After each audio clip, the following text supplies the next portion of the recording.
Hey guys, so this is going to be a video about stretching, basically do's, don'ts, the usual. Um, so really the biggest thing that you need to have when you decide you're going to start stretching is patience. It really is necessary. Everybody wants to have big lobes and they want to get big lobes right now, and they don't have the patience, they don't take the time to do it properly, and that is why there are so many nasty lobes out there. It takes time, it takes dedication. If you don't love modification, if you don't love your lobes, then they're not going to be nice if you don't give them the love that they need. Lobes don't ask for much, and it's really easy to keep them healthy and happy. So this is just a quick guide to let you guys know, the big kind of do's and don'ts. If there's any other questions, I'll tell you guys at the end how to get in touch with me. But it's not a big race to see who can get there first, or who's got the bigger ears. Um, I don't like putting a time limit on these kind of things because everybody is different. Um, but some people need, you know, a time, so that they can stretch, because in themselves they don't know what they're doing. So 2 months. Personally, that's how long I wait between stretching. Um, some people say it's too long. Some people stretch after a month. Some stretch after 6 weeks. I always wait 8 weeks. Extra 2 weeks doesn't kill you. It makes your lobes a lot happier. It makes doubly sure that you're ready for the next stretch. Um, I really want to get as much information as I can get into this video, not only just so that you understand stretching, but so that you understand all the processes that happen when you stretch your ears as well. The reason why you should wait and why you can't just stretch one after the other and get there really quickly and is because of your lobes elasticity. In your lobes, there's small pockets of collagen. And when you stretch, they obviously stretch the pockets, and the pockets get bigger, but there's still the same amount of collagen in there. So why you have to wait is so that your body has enough time to relax and just kind of fill the pockets in with the more collagen.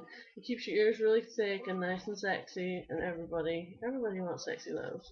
So if you stretch too quickly, that's what causes thinning and weak spots and that kind of stuff. And you don't want that. You want nice, thick, sexy lobes.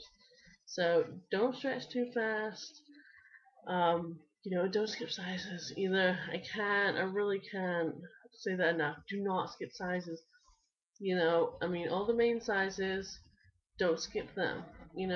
Just don't. It's not even a yeah, but maybe if I no, just don't. Okay. Um, don't do that. They're talking about the methods of stretching. Try not to use tapers. They're not really the greatest thing in the world. Personally, I use tapers up to 6.5 millimeters, which is a 2 gauge. Um, I would only recommend using them up till, you know, 5.1 millimeters, which is 4 gauge. A lot of people, like me, have kind of fat fingers. It's really difficult to tape a 4 gauge plug. It is possible because I have done it, but it takes patience. It takes a lot of patience and a lot of cursing, and you get there eventually, but it's really difficult. Don't use them after 6.5 millimeter 2 gauge. Don't don't even think about buying one. Don't look at them. Don't just deny their existence because you don't use them after that size.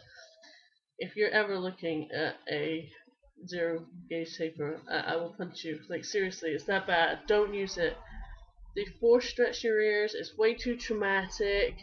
It's ridiculous. If you're gonna use them in the smaller sizes, don't use acrylic ones. Anything that you find that's multicolored, that looks super awesome, they're horrible. Don't use them. Just don't. Use steel. Buy from a reputable source.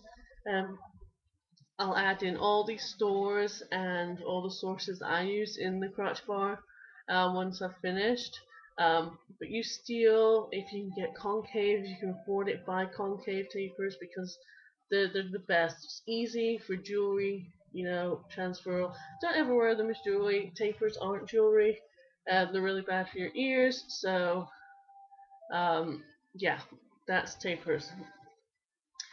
There's a lot of people around on the internet that tell you things that aren't true. Now, we all know that, but wait. Um, about 2 weeks ago, I saw a video about a guy who stretched with weights the entire time, and his lobes. I mean, he was like at 2.5 inches, and his lobes seriously are so thin, thinner than mine. Not that mine are thin because they're super fat and sexy, but what I'm saying is that 2.5 inches, he should have lobes that are thick, like mine, or bigger than mine. And they were disgusting. They were so thin, it was ridiculous. He was wearing like 10 millimeter wearable plugs, and I just wanted to be sick. It was really gross. Um, that's from just using weights. They're great. I love weights. They're so pretty and they're beautiful and they are really nice jewelry, but they are not made for long-term wear. They're not made for stretching your ears. They're just there, as jewelry, and that's it. That's all you should ever wear them as.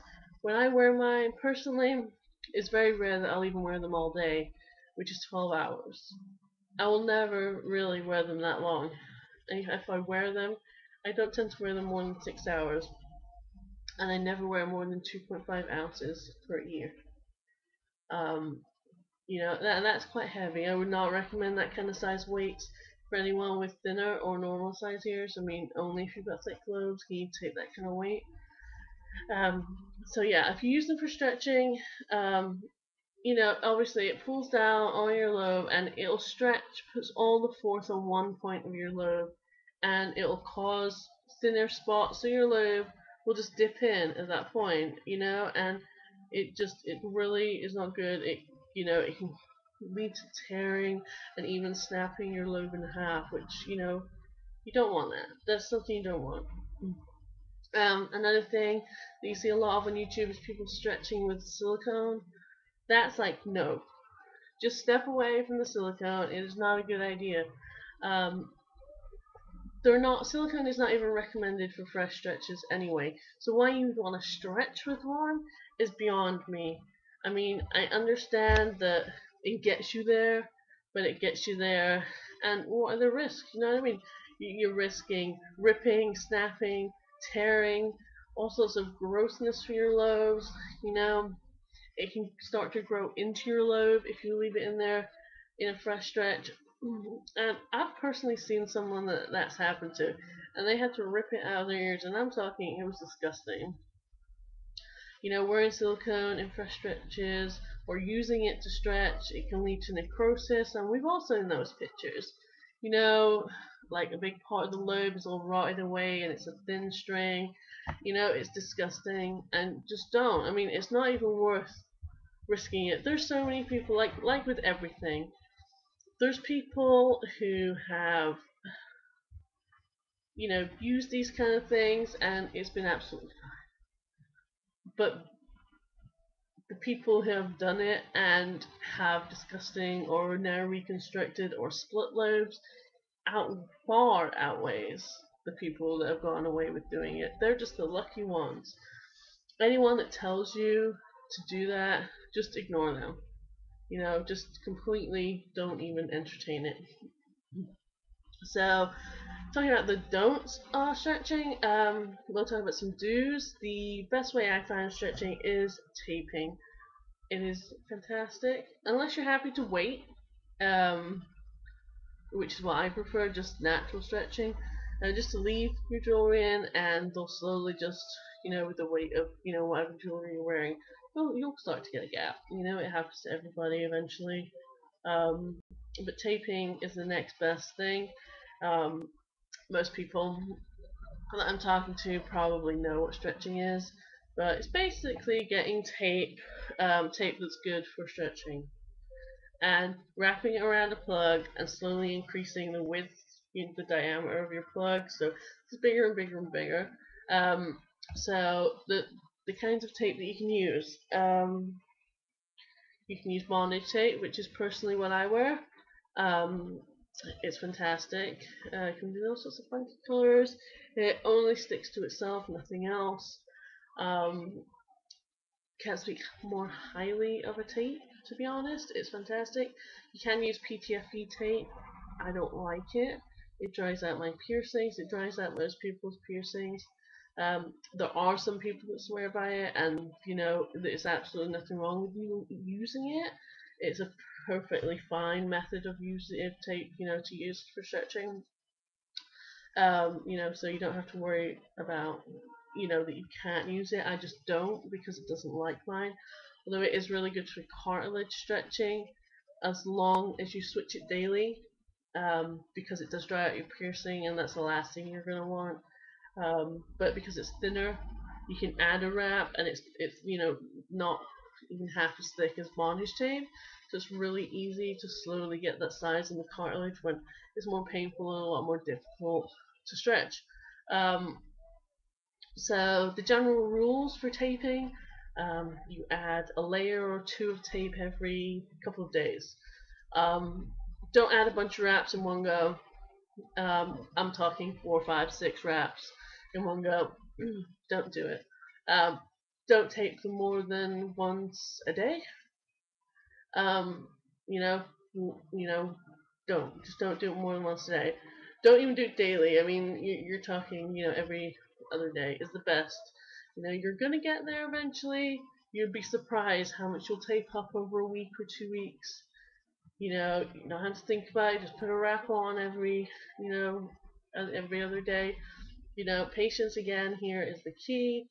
You just do it slowly. There's no rush.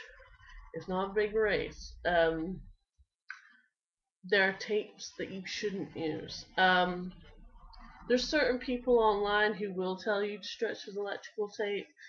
There's a lot of people who have used it and have perfectly lovely lobes. Um, but it's not a good, it's not worth running the risk. It's not worth trying to, be the lucky one. There's too many people who have got nasty lobes because of electrical tape. Don't use it. Don't use electrical tape. Don't use duct tape. Don't use any kind of adhesive tape. No medical tape. Anything that's sticky. Just don't use it because the adhesive will seep into your ears. It irritates your lobe. Then it gets red, swollen. It can cause tears. It can cause anything, and your lobes are gonna be worse off because of that. Um, Okay, quickly on to some general care and how to keep your lobes nice and sexy and thick and, you know, what have you. These are just things that I do because I'm not going to swear by other people's methods. These are the methods that work for me to keep my lobes nice and sexy. Sleeping with jewelry out. I never sleep with jewelry in um, unless you're taping. Take out your jewelry. Um, Obviously, this tends to only work for the larger sizes. Um, I'd say once you get past a half inch, there's no need to wear your clothes at night. It's a lot more comfy without. Um, it gives your ears, that time to just chill, relax, increases your circulation, which is fantastic. Um, in the morning, sometimes your ears can be a little bit tight to get your normal plugs in. Take a shower. Warm to hot is nice. It'll loosen up your ears. You'll more than likely be able to get your jewelry in if you've been having a problem. If not, just put some smaller jewelry in for 20 minutes to a half hour, and then your other jewelry should just slide right in there. Um, Oil massaging. Now, this is fantastic. I do mine twice a day. Um, Oils that are good: jojoba, vitamin E, emu oil. If you're really in a bind and you don't have oil, then you can use olive oil. it is okay to use, but only if you're in a bind. If you know, don't use it just because you don't want to buy good oil. Um, so I use jojoba in the morning, and I use vitamin E at night. Um, so in the morning when I get up, I take a shower, uh, wash my ears, and then when I get out, I massage them for 5 to 10 minutes.